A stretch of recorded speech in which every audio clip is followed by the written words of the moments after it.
Tingnan mo, ang daming dumi, kasi sa coast.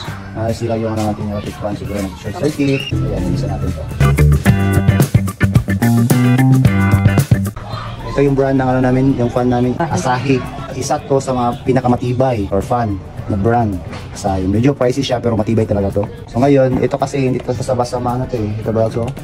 Siya ang Asahi. Iba kasi itong style na to eh. Yung iba, pwede itong screw. Pero sa loob, wala siyang screw eh. Siya, ibig sabihin nito pag pinilit mong hilayin ito, maaari itong masira. Ito. Kaya ang style pala nito, ganito siya Ayan.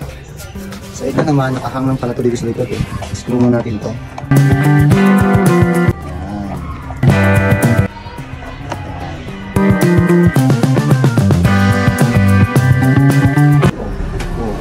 Basta tayo. Ayan.